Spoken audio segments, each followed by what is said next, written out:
Ça y est, tu es prêt, tu souhaites te lancer dans l'e-commerce, bravo, bravo. Par contre, t'es tenté par les acheter sur AliExpress. Mauvaise idée! Et c'est ici que la majorité des e-commerçants, en tout cas de nos étudiants, galèrent. On lit partout que la meilleure option, c'est de passer sur AliExpress. C'est pas vrai. Dans cette vidéo, je vais te donner 5 raisons de ne jamais acheter sur AliExpress.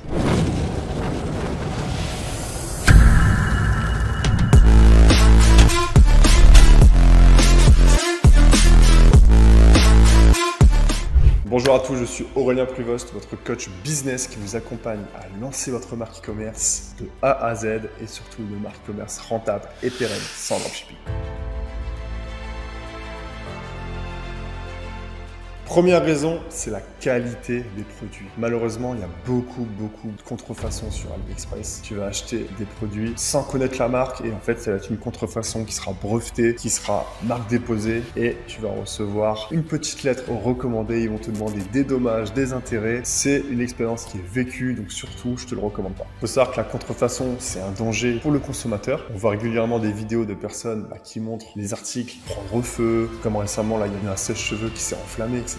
Attention à tous ces produits contrefaits. Le problème dans la qualité des produits, c'est aussi la vérification de la qualité. En fait, tu peux commander un échantillon avec ton fournisseur, ton agent AliExpress, comme tu veux, et tu vas pouvoir vérifier la qualité du produit. Mais malheureusement, ce qui se passe, c'est qu'en fait, la qualité, elle est invariable. Même avec ton fournisseur, un mois, il peut t'envoyer de la super qualité, et le mois suivant, il va t'envoyer des choses qui sont défectueuses, etc. Parce que tu n'as pas de contrat avec lui, tu n'as pas de contrat avec ton vendeur, tu n'as pas de contrat avec ton fournisseur. C'est pas une vraie usine. Lui, en fait, il faut bien croire que le gars qui vend sur AliExpress, c'est un auto-entrepreneur en Chine qui achète sur le marché, qui achète des trucs défaillants et qui les revend un peu sur AliExpress. Des fois, il y a des bons lots, il y a des bonnes affaires à faire, je suis d'accord avec toi. Des fois, c'est pas ok, quoi, parce qu'en fait, tu lui envoies entre guillemets de la merde à tes clients. Et ça, ce qu'il faut voir, c'est que tu peux, à titre personnel, acheter sur AliExpress, ça me dérange pas. Vas-y, fonce, moi j'achète des fois des trucs dessus, sans problème. Par contre, si tu veux faire du business, fais jamais de business avec AliExpress. Imagine, tu as un client qui se blesse avec. Imagine, comme tout à l'heure je disais, un sèche-cheveux qui prend feu ou un produit qui prend feu. Imagine, c'est une contrefaçon, mais tu le savais pas et tu reçois un courrier, tu dois des dommages et intérêts. Tu peux avoir plein de choses. Et surtout, le plus courant, c'est qu'en fait, la qualité, elle sera invariable. Moi, je vais acheter sur ton site, ta marque, je vais être content. Et le voisin, il va acheter ou je vais recommander à un ami,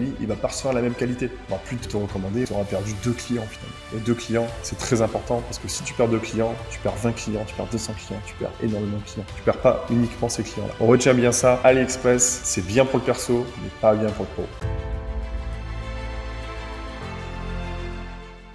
Deuxièmement, c'est la personnalisation de tes produits. Nous, ce qu'on veut, c'est fédérer. Et pour fédérer, il faut créer une véritable marque. Donner envie. Et pour donner envie, regarde, pourquoi à la durée, ils vendent des macarons à 3 €? Parce que tout est dans le packaging, tout est dans la présentation. Voilà, je suis avenue Champs-Élysées. Tout est dans le paraître. Un produit instagrammable versus un produit non instagrammable, tu vas pouvoir le vendre 3 fois plus cher, le produit instagrammable. Créer une brand autour de ta marque. Et ça, c'est que le visuel. Ensuite, derrière, toute la partie branding, il y a toute la vision de ton entreprise, toute la mission, toute ton ambition du CEO qui représente la marque. C'est très important, on t'apprend à définir tout ça, tous tes énoncés de mission, vision, ambition. Tu peux très bien commander sur AliExpress chez toi et ensuite le rebrander, etc., le renvoyer, mais ça n'empêche pas les problèmes de qualité. Tu peux aussi l'envoyer comme font les dropshippers directement chez ton client. Mais là, attention sur l'expérience client. Le client, il va recevoir un vieux sac poubelle écrit en chinois dessus. Aïe, aïe, aïe. Ça, c'est pas bon. Souviens-toi, notre objectif, c'est de mettre le client au centre de ton business et de fidéliser, de fédérer. C'est comme ça qu'on devient libre financièrement. C'est pas en créant un site en dropshipping, en recommençant tous les 3 mois. Non, là, tu n'as jamais de client fidèle. Là, le but, c'est qu'un client qui arrive, on met toutes nos chances de notre côté pour le fidéliser. Et c'est ça qu'il faut retenir. Et niveau branding,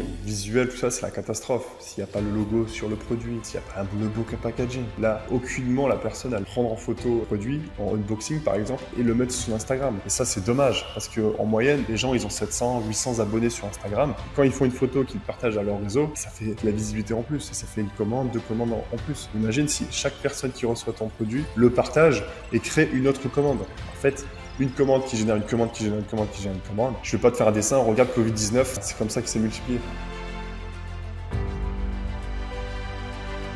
troisième raison de ne pas commander sur AliExpress, c'est qu'on ne peut pas négocier. On peut négocier quelques centimes, etc. Mais en fait, on va pas pouvoir négocier la qualité, le branding, le prix. Et tout ça, on en a besoin quand on est professionnel et qu'on crée une vraie marque e-commerce. On a besoin de traiter directement à la source, directement avec l'usine, directement avec les personnes qui font la qualité, en tout cas qui peuvent gérer notre cahier des charges. Et ça, comme je te disais tout à l'heure, le gars sur AliExpress, le vendeur sur AliExpress, c'est un auto-entrepreneur, il est indépendant, il est tout seul. Toi, tu veux traiter avec l'usine directement. Même quand tu démarres, même quand tu veux acheter 50 pièces, tu as des usines, on va aller chercher des petites usines qui ont des MOQ, minimum of quantity, donc des minimums de commandes. Tu vas pouvoir acheter 50 ou 100 pièces et tu vas pouvoir personnaliser ton logo sur le produit, tu vas pouvoir faire un vrai packaging, tu vas pouvoir modifier même le produit si tu le souhaites, mineur bien sûr, tu vas pouvoir faire pas mal de choses et négocier aussi le tarif. Aujourd'hui, tu achètes 100 pièces, mais demain, tu en achèteras 1000. Tout ça, c'est des raisons qui me font croire qu'il faut surtout pas se lancer sur AliExpress, mais sur d'autres plateformes. On dit souvent aussi que entreprendre, c'est de savoir monter une équipe et ton fournisseur, c'est un de tes partenaires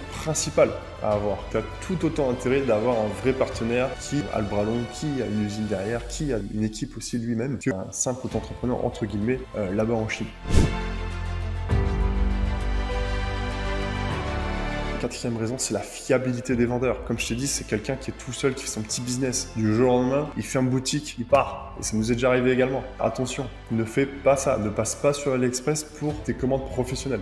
Dans le temps, il y avait beaucoup plus d'arnaques où il y a des commandes qui s'envoyaient pas, etc. Maintenant, c'est moins vrai. Mais tu peux avoir un vendeur qui va t'envoyer les produits régulièrement et du jour au lendemain, tu sais pas pourquoi, il a changé de projet de vie, il a changé, je sais pas, il est décédé là-bas, on sait pas. Enfin, on sait pas ce qui s'est passé. Il sait qu'il a quitté sa femme et il a fermé sa boutique sur AliExpress et toi, tu peux plus acheter chez lui. Donc, tu dois retrouver un vendeur. Donc, tu n'as aucune fiabilité et tu n'as aucune relation avec ton fournisseur. Et ça, c'est un danger.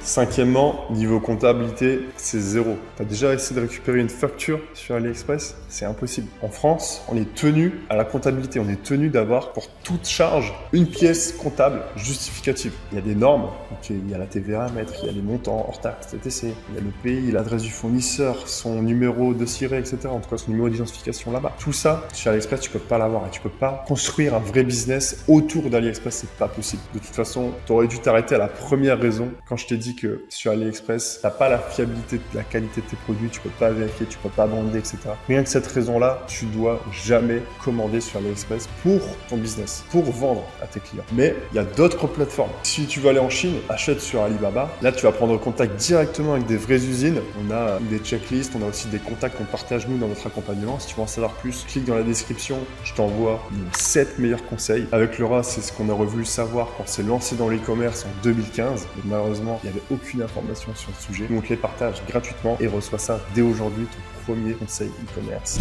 Pour aller plus loin ensemble, on s'appellera pour définir un projet. Si tu veux sourcer en Europe, si tu veux aller sourcer au Portugal, au Maghreb, en Turquie, etc. en fonction des produits, tout ça, on a un carnet d'adresses dans notre programme.